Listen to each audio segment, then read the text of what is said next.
और एक और बात बता दूं बच्चों, कि आप ना अटेम्प्ट जो करते हो बच्चों, देखिए अटेम्प्ट पे एक बात ध्यान रखना, कि अगर आप पेपर अटेम्प्ट करते हो तो बच्चों को डाउट है कि सर हम पूरा पेपर अटेम्प्ट करें या जो आता है सिर्फ उतना ही करें। क्या नॉर्मलाइजेशन में इस बात का भी अंतर पड़ता है?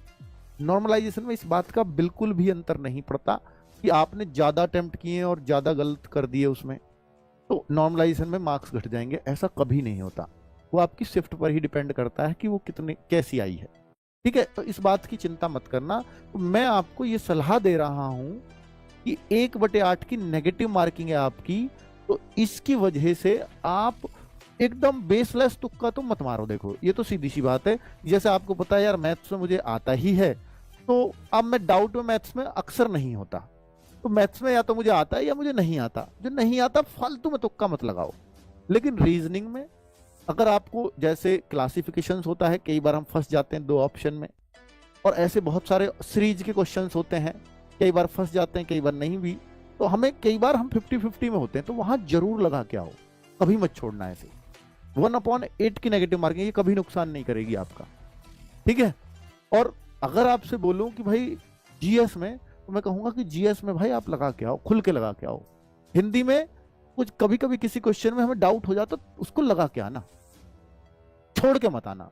और अगर आप यही मानते हो कि सर मैं तो 70 बिल्कुल करके बैठा हूं श्योर, या मैं मान लीजिए 50 करके बैठा हूं, मैं 70 थोड़ा सा ज्यादा कह गया, 50 करके बैठा हूं और मुझे 30 का पता नहीं है, 30 क्वेश्चनों का पता ही नहीं है, पर ये मेरे 50 श्योर हैं, तो ये जो 30 हैं, इन 30 में से ये देखो भाई आप 50-50 कितने पे हैं, तो वो तो आप अपने हिसाब से लगा दो, कोई सा भी जरूर लगाओ उसमें से।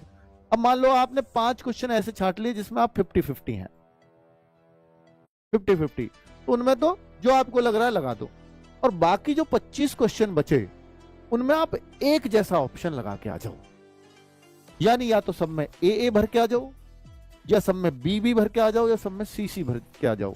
इसके बहुत ज्यादा चांसेस है कि आपके कम से कम 6 क्वेश्चन तो जरूर सही हो जाएंगे।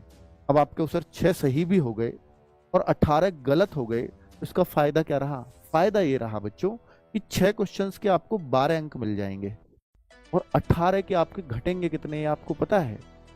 18 का अगर मैं देखूं तो 36 का 1/8 घटेंगे, अर्थात 4.5 मार्क्स आपका घटेगा।